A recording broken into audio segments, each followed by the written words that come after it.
It's Monday afternoon, late July 2021.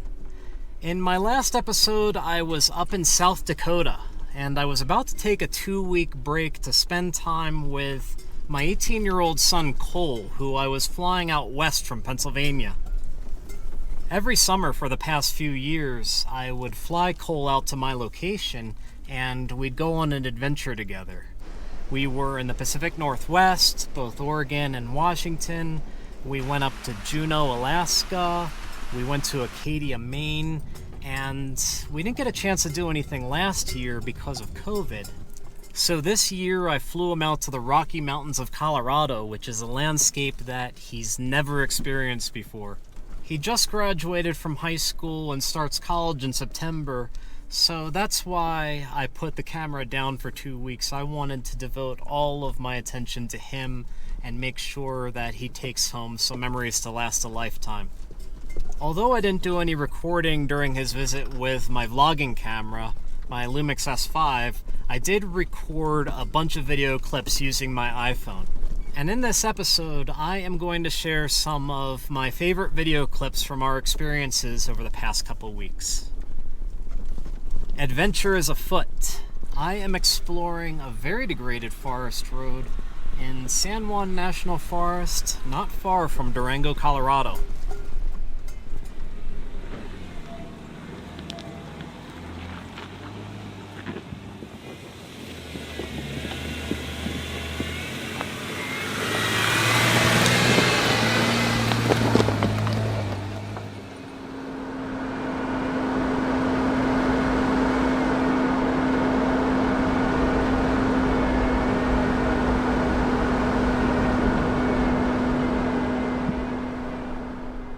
According to Gaia GPS, this forest road is a dead end. It terminates at a trailhead after about 3 miles and a couple of switchbacks up a steep mountain.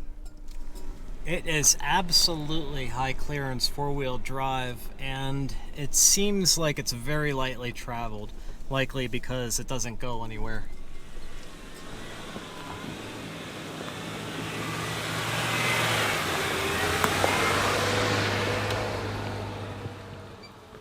The forest road culminates unremarkably.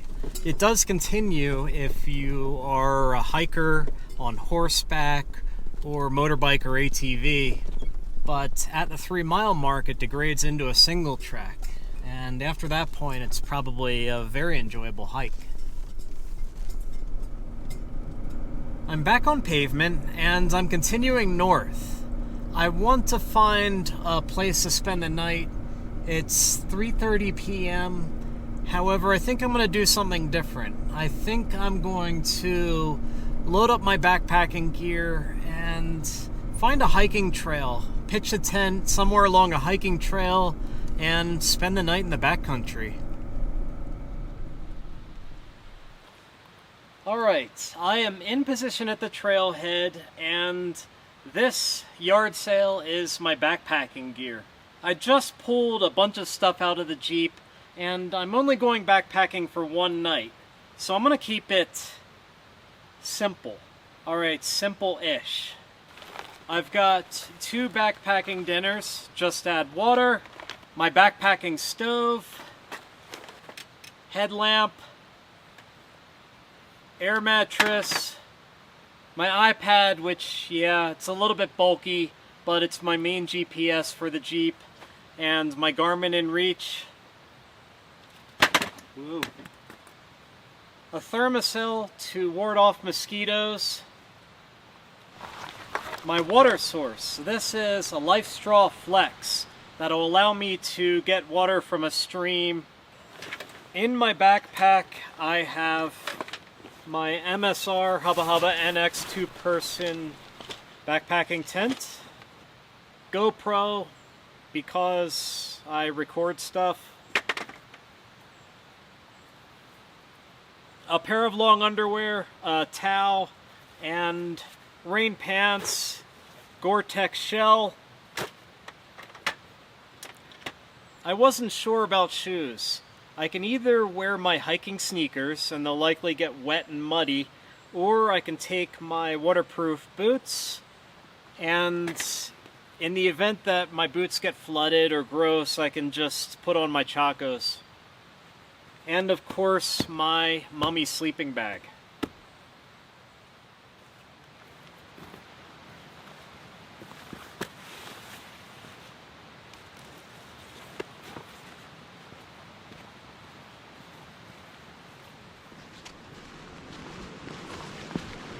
According to Gaia GPS, this trail is a loop. I don't know, maybe about 4 miles long, so it's not a very ambitious outing. But it does go along a stream, and there's a stream crossing right away. Of course, I put my boots on. This is why I brought my chacos. But I think I'm gonna hike on this side of the stream for a couple miles, and maybe contend with the stream crossing in the morning.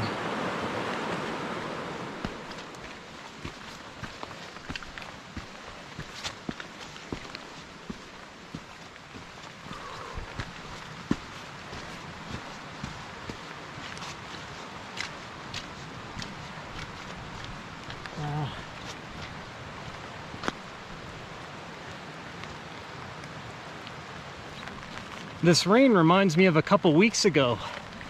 Immediately after I flew Cole into Denver, Colorado, we went through St. Elmo and I took him up Tin Cup Pass on a rainy day, much like today. Cut to footage of Tin Cup Pass.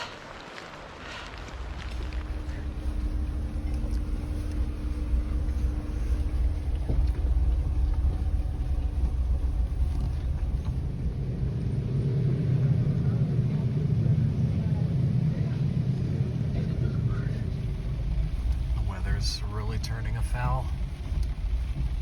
Just at the top, almost near Tin Cup Pass, there's a white 4Runner up there you can just barely see.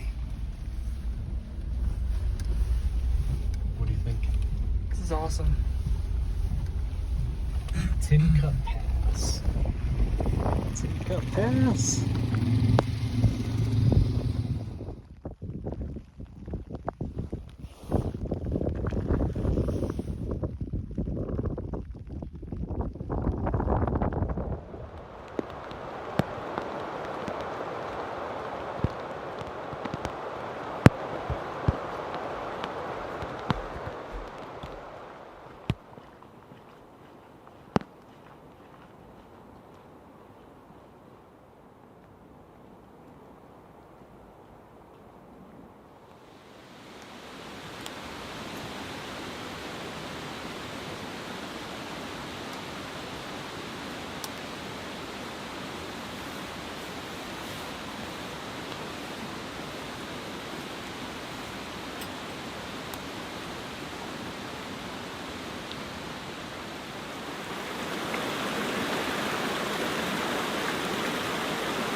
There we go.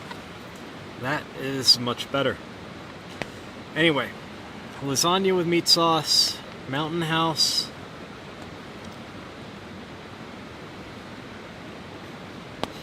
This is fine.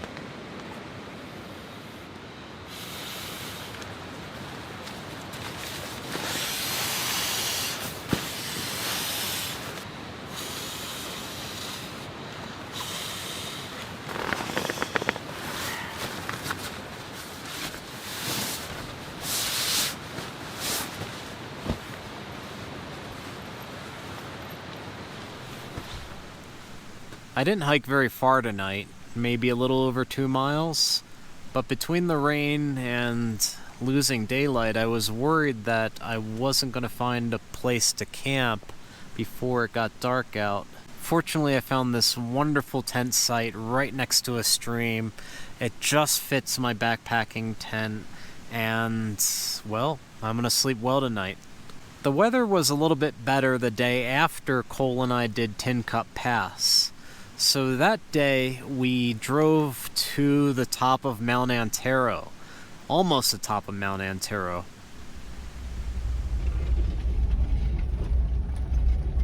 Tight turn.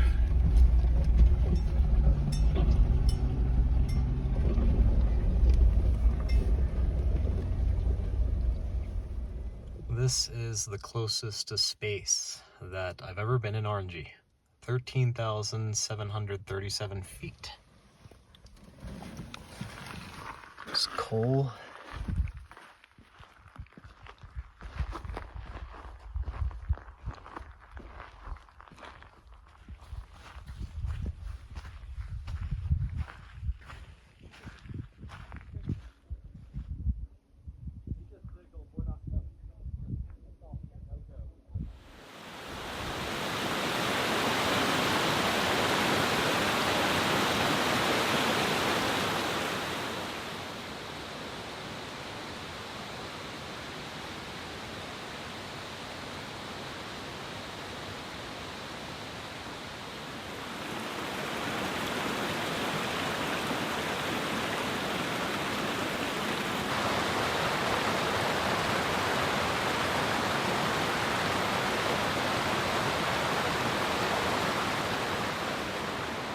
What an extraordinary place to wake up to.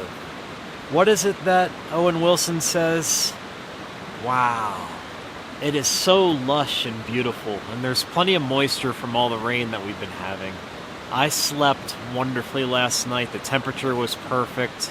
Right now I'm going to break camp and try to complete the loop. I have about 5 miles to go to get back to the Jeep, and a couple of stream crossings, which make me nervous.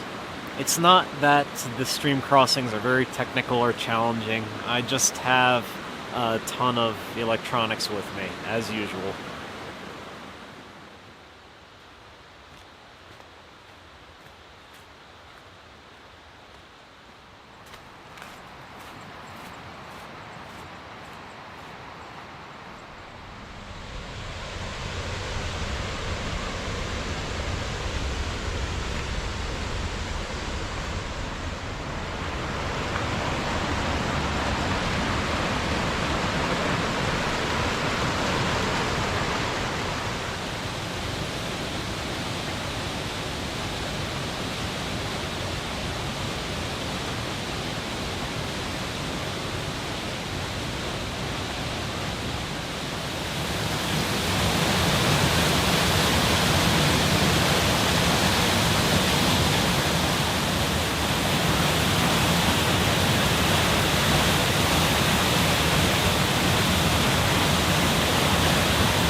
I'm stuck.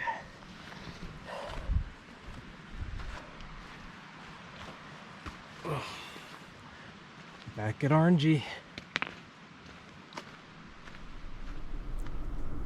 It is the next day after my hike in Durango, Colorado.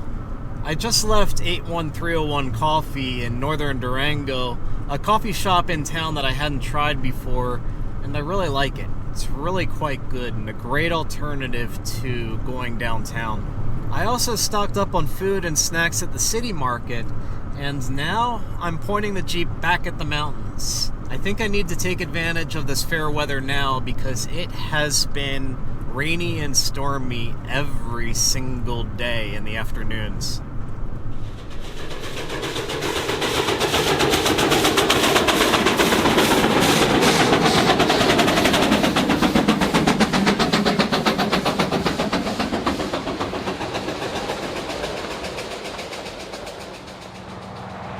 That was the Durango Silverton rail tour. I just happened to be driving by when the steam engines were going by.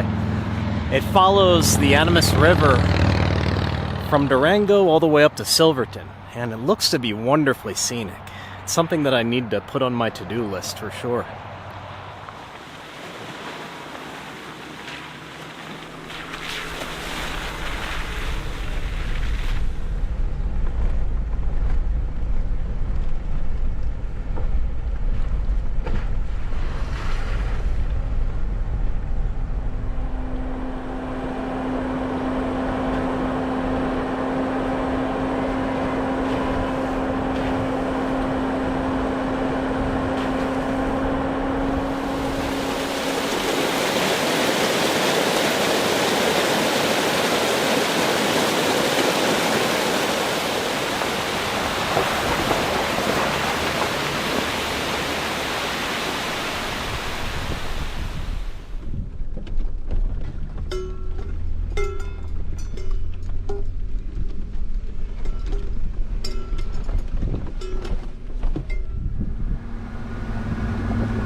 I do prefer my buns toasted, but it is hard cooking anything and doing camera work at the same time. So I'm going to eat it as is. This is fine.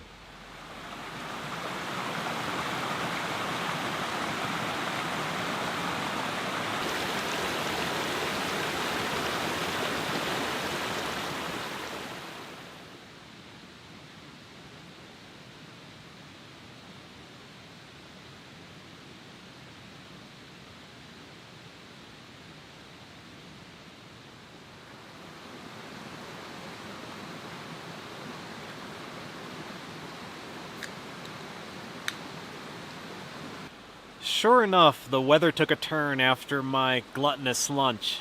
And it's always after your third hot dog that you realize that 2 would have been enough. Back to my experiences with coal, we started off a couple weeks ago from one of our preferred campsites near Leadville, Colorado. This is our Friday morning campsite. Shannon's inside the van on a conference call. My son Cole is visiting from Pennsylvania, eating a granola bar. Finnegan is being Finnegan. You missed your bed, man. After the Leadville area, we drove about 4 hours southwest to the San Juan Mountains. There we spent the second week together, base camp near the town of Silverton, Colorado, which is a major hub for all the four-wheel drive activity in the area. After getting a delicious lunch in Ouray one afternoon, we stopped to explore the ghost town of Animas Forks.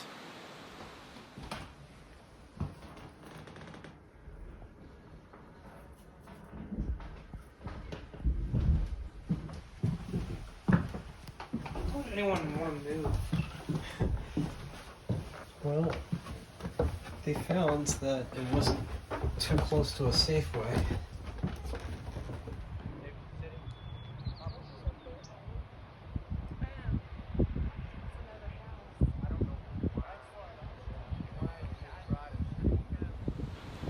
We went on a really cool mine tour together at Old 100 Mine, east of Silverton.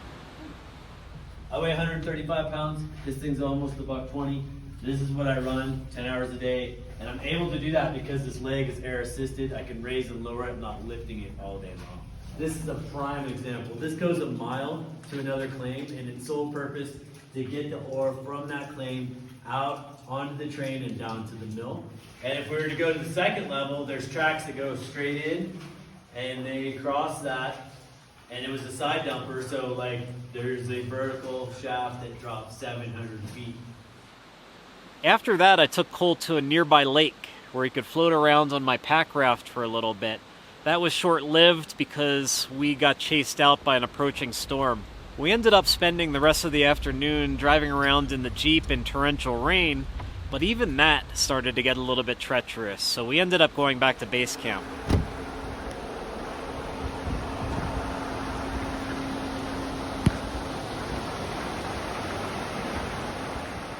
The next day, the weather was a lot better, so we drove up to Imogene Pass from the Ouray side, had lunch at the top of the mountain, and then drove back down to Ouray. We're on top of Imogene Pass. It is noon on Wednesday, and we're hungry, so I'm making grilled cheese sandwiches. And Cole suggested to put some oregano on it, and some Slap Ya Mama Cajun seasoning.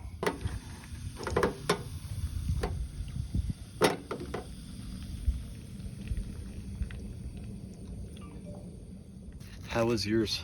Fantastic. And is it good? Mm-hmm.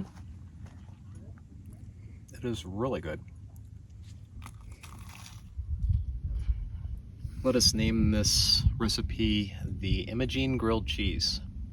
And let's just leave out the part that it was made on a toilet.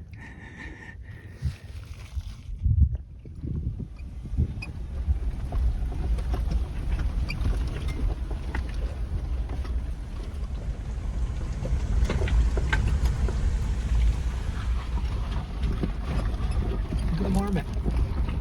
Look at the marmot. It's gonna drive the bulldozer.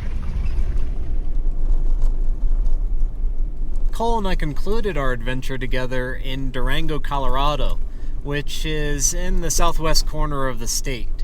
The one thing that we wanted to do, and we decided that mid-July probably wasn't the best time for it because of the heat, was explore Moab and southeastern Utah.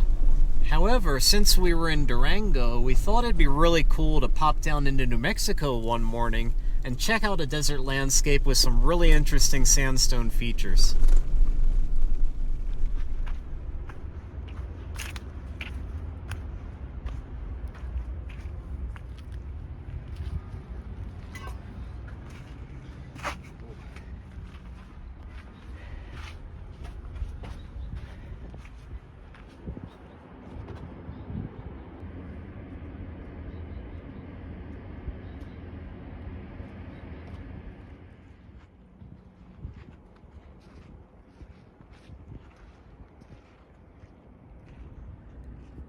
Over the past 2 weeks, Cole and I have explored passes and peaks from Denver to Durango, Colorado.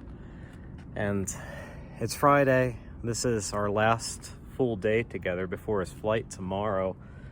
So we were in Durango. I was looking at the map this morning and decided to take him to a completely different landscape in northern New Mexico, where we've got a lot of sandstone, high desert, and this amazing arch. This is BLM land. There's a lot of scrambling on rocks, and it's much hotter down here. We're probably at 5,900 feet, I think.